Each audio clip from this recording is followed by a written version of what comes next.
Halo, Assalamualaikum. Kembali bertemu dengan saya, Kholil Pasaribu di podcast Konsideran. Hari ini kita akan berbicara yang berkaitan dengan hal-hal politik, kembali bersama Bang Amiruddin Al-Rahab. Nah, saat ini telah diketahui bahwa terdapat 8 partai yang berhasil menguasai kursi parlemen dan yang paling tinggi adalah suara kursi paling partai dengan kursi terbanyak adalah Partai PDIP Perjuangan dan yang paling sedikit adalah Partai Demokrat. PDIP Perjuangan dengan 110 kursi dan Demokrat dengan 40 kursi. Nah, uh, saat ini kan ada koalisi Bang Amir di pemerintahan yang disebut KIM, Koalisi Indonesia Maju, terdiri dari 4 partai parlemen, yaitu Gerindra dengan jumlah kursi 86 kursi, kemudian Golkar justru lebih besar yaitu 102 kursi, kemudian PAN 48 kursi dan Demokrat 44 kursi. Nah, ternyata ada diskursus baru, wacana baru dengan bertambahnya Kim ini menjadi Kim Plus. Bertambahnya 3 partai lagi bergabung dalam koalisi menjadi Kim Plus, yaitu Partai Nasdem, PKB, dan Partai PKS. Nah, kalau di total, Bang, dari 580 kursi yang ada di DPR RI, ini 470 kursi dikuasai oleh Kim Plus. Nah, apa sebenarnya konsekuensi politik dari formasi jumlah kursi yang seperti ini, Bang Amir? Ya, terima kasih, Khalil. Tentu ke depan kita bisa perkirakan atau juga jika seperti tadi komposisinya, itu kan terjadi semacam ketidakseimbangan kursi nanti antara PDIP, kalau nggak salah itu 110, ya, Ya, dan Kim plus 470. Nah, yang terjadi keseimbangan nantinya apa? Akan ada suatu blok politik di DPR RI nanti yang akan menjadi bumpernya eksekutif. Ya. Nah, nanti kita akan melihat, bisa kita perkirakan dari sekarang ya, akan melihat DPR akan menjadi uh, selalu ya, akan menjadi selalu membenarkan tawaran dari eksekutif. Kenapa? Karena di kita, sistem politik kita kalau undang-undang dibuat bersama eksekutif dan legislatif.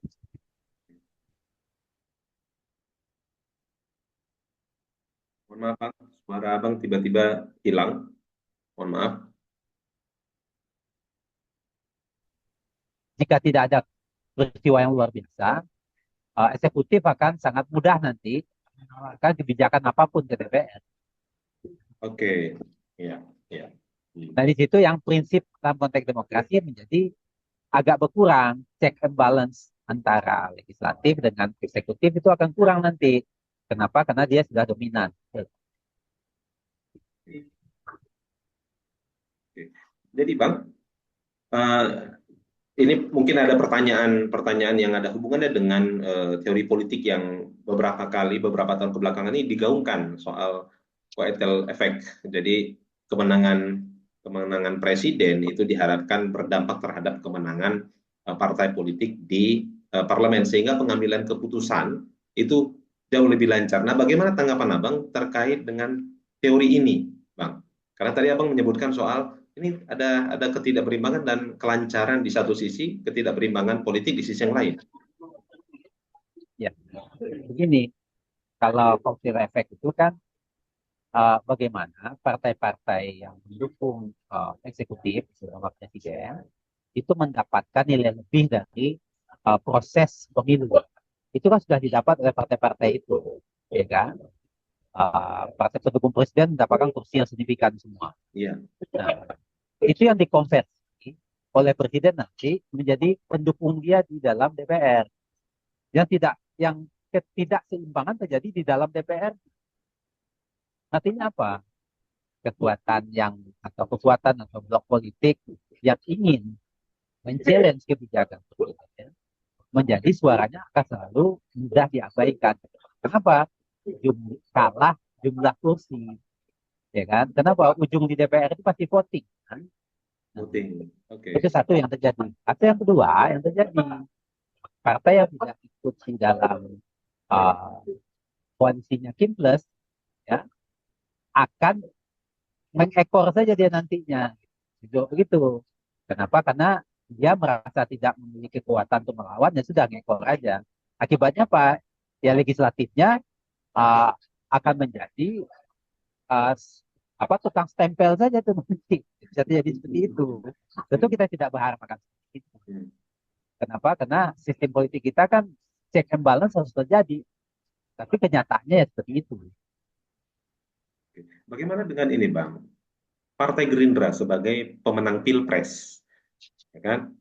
Kan dia memenangkan Pilpres, hanya saja kursi dia di Kim Plus, di Koalisi Indonesia Maju itu justru nomor 2 terbesar setelah Golkar yang hanya memiliki 86 kursi. Uh, Bagaimana dia bisa mengendalikan konsolidasi Kim Plus ini dalam setiap pengambilan keputusan nantinya?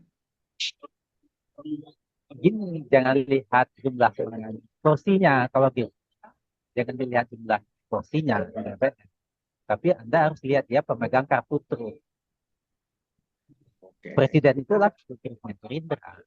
Jadi yang akan mengendalikan kursi-kursi di DPR bukan Gerindra, tapi Presiden. Oke. Nah, Kendati, Gerindranya adalah penyambung tangan Presiden saja nanti. oke.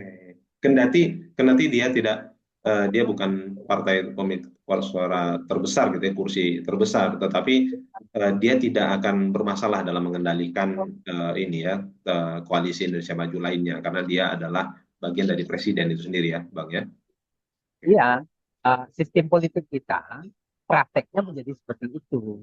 Jadi saya rasa Gerindra akan sangat pede dengan tidak akan risau juga. Iya, Walaupun kursinya uh, kurang jumlahnya dari Golkar ya. iya, betul. Bagaimana pula dengan ini, Bang, posisi PDI Perjuangan? Dia kan pemenang pileg dengan kursi terbesar. Nah, seharusnya kalau kita lihat dari komposisinya dari satu persatu partai, dia adalah partai dominan. Lalu dia kalah di menghadapi jumlah Kim Plus. Nah, bagaimana nanti dia memperjuangkan kepentingannya, baik di dalam struktur alat kelengkapan DPR maupun dalam penyusunan kebijakan nantinya? Nah, bagaimana PDIP? Tentu nanti tergantung. Kita lihatlah nanti setelah uh, DPR itu dilantik kan awal Oktober. Oktober, ya. Nah, nanti kita lihat apakah dalam sidang awal DPR itu terjadi perubahan mengenai tata tertib. Nah, selama ini kan tata tertibnya partai pemenang pemilu menjadi ketua DPR Ya, dan partai yang lain akan jadi wakil. ya. Nah, kalau ini berubah, kalau berubah bisa jadi apa PDIP tidak jadi ketua lagi. Bisa ketua diambil semua pimpinan oleh Kimple. Nah, mungkin dinamika awalnya kita lihat di situ. Seberapa kuat PDIP bisa mempertahankan tatip yang ada sekarang ini. Ya. Itu satu. Nah, yang kedua, ini kan soal tukar tambah saja dalam politik yang terjadi. Masing-masing partai di Kim itu nanti akan dapat berapa kursi di kabinet. Oke. Nah, itu juga akan menunjukkan kesulitan Kim itu. Kim Plus itu di dalam parlemen nanti. Nah, kalau mereka mendapatkan kursi kabinetnya signifikan, tentu dia akan apa menjadi bagian dari uh, eksekutif dan itu juga menjadi kekuatan di di legislatif. Nah, Hmm. posisi PDIP ditentukan oleh situasi seperti itu. Nah, makanya ini bagi PDIP ini kan hari-hari ini sampai nanti apa awal Oktober ya pelantikan DPR ini memang agak riskan. Gitu. Hmm. Mereka bisa kehilangan semuanya kalau tidak bisa mengambil taktik yang tepat. Berarti ada potensi dia akan benar-benar sama sekali tidak mendapatkan posisi strategis di kepemimpinan ala-ala kelengkapan DPR ya, Bang? Bisa jadi kalau taktiknya diubah. kan? Ini abang bicara taktik. Apa ada taktik yang paling mungkin jika telah berhadapan dengan koalisi yang begitu besar, Bang? Sehingga dia bisa berhasil Nah, mendapatkan posisi kunci. makanya itu, kalian ya, ini kan politik, ini kan seni mengolah kemungkinan. Hmm, Nah, itu akan terlihat di dalam pilkada yang sekarang ini. oke. Nah, kalau kita lihat Jakarta hari ini kan Kim dengan PDIP berhadapan-hadapan. Betul, betul. Ya, Artinya apa? Tidak terjadi di situ negosiasi itu. Ini satu ya. Nah, di Jawa Tengah juga berhadapan-hadapan. oke. Nah, mungkin dengan kondisi itulah akan terjadi negosiasi itu. Nah, tapi kalau PDIP mengambil langkah yang paling strategis menurut dia, di mana akan menjadi oposisi istilahnya terhadap kabinetnya Pak Prabowo, ya, maka dia akan paksakan menang juga di beberapa provinsi, Hmm, provinsi-provinsi besar, DKI, Jawa Tengah, Sumatera Utara nanti, karena Sumatera Utara kan juga berhadapan-hadapan tuh. hmm. Nah, kalau mereka menang di tiga wilayah, itu menjadi modal mereka untuk menghadapi dinamika politik ke depan, termasuk bagaimana nanti bernegosiasi di dalam DPR itu. Dari penjelasan Bang Amir, ini seperti ada kesan bahwa formasi Kim Plus di nasional itu tidak akan terlalu berdampak terhadap formasi koalisi di daerah. Apa demikian, Bang? Nah, jadi begini, Kim Plus, Kim Plus itu kan adanya di nanti menjadi penopang di dalam kabinet. Topangannya nanti di dalam DPR. Tapi Kim Plus itu kan juga membutuhkan yang namanya otoritas di daerah-daerah, Hmm. ya kan? Karena mesin politik kan jalan di daerah itu nanti. Nah, dalam konteks itu mereka tentu juga menghitung. Nah, PDIP kalau bisa mengendalikan main lapangan juga akan menjadi lebih diperlukan kalau mereka menang. Itu adalah politik itu.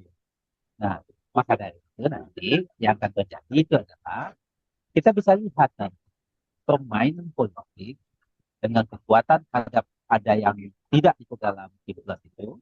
Nah, itu kan terlihat nanti dinamikanya setiap hari itu nanti setelah tanggal 22 Oktober itu. Jadi penasaran Bang dengan pola pengambilan kebijakan nanti dengan tadi bahwa Kim Plus ini sebenarnya koalisinya tidak selalu akan berbentuk koalisi Kim Plus di daerah dan ada potensi PDI Perjuangan juga mengambil strategi daerah untuk memenangkan nasional begitu. Apakah pengambilan kebijakan yang di nasional ini akan bisa koheren gitu dengan kebijakan pembangunan daerah dengan formasi Kin Plus seperti sekarang ini. Nah, ini menarik kalau kita lihat dengan daerah. Tapi ini tergantung juga ya dari nanti pemenang-pemenang pemilihan kepala daerah ini. Dan kenapa saya katakan tergantung? Nah, kan begini, kita kan sistemnya daerah otonom, Otonomi daerah. Iya. kan? Kim Plus itu kan pemerintahan nasional. Mhm. Nah, imbangan-imbangan antara daerah otonom dengan pemerintahan nasional akan terjadi jika otonomi itu dihargai, di mana kepala daerah yang terpilih juga berkualitas untuk menjalankan otonomi itu. Itu satu hal. Hal yang kedua, pemerintah nasional, nanti kabinet di bawah Pak Prabowo, bisa membuat kebijakan tanpa menimbang pemerintah daerah. Nah, mengapa tanpa menimbang? Karena kekuasaan kan penuh di tangan presiden. Ya. Gitu. Nah, akan jalan dua strategi kebijakan nasional akan nanti akan terjadi seperti itu. Contohnya beginilah, waktu waktu presiden dan uh, DPR mengesahkan undang-undang, terutama undang-undang tentang apa namanya undang-undang tentang Ciptaker, ya, Omnibus Law Ciptaker. Itu kan dia nggak tidak ada konsultasi dengan daerah, ya, Ya, tidak didengar ke daerah, diputuskan aja di Jakarta. ya. Maka itu jadi gejolak di beberapa daerah. Hmm. Tapi karena pemerintahnya kuat, dalam pengertian kuat itu artinya bisa mengendalikan keadaan, ya udah diabaikan ke daerah. Nah, atau sebaliknya, urusan kebijakan nasional bisa macet di daerah. Itu juga bisa terjadi. Artinya Hmm. apa? Upaya-upaya untuk melaksanakan itu di daerah nggak jalan sebagaimana mestinya. Itu juga bisa terjadi hal-hal seperti itu. Nah, maka dari itu nanti kalau saya menimbang otonomi daerah memang mesti dihargai oleh semua pihak. Tapi kita berharap juga otonomi daerah hanya bisa dijalankan oleh kepala daerah yang berkualitas, bukan kepala daerah yang menjadi sekedar mengekor juga kepada pemerintahan nasional. Nah, itu harapannya ke depannya seperti itu. Sehingga dinamis jalan negara ini. Baik, Bang. Mudah-mudahan ini menjadi obrolan ini menjadi apa namanya bahan pertimbangan bagi penonton kita dalam bersikap dan mengambil keputusan. Terima kasih banyak, Bang. Salam demokrasi. Yo, baik, terima kasih.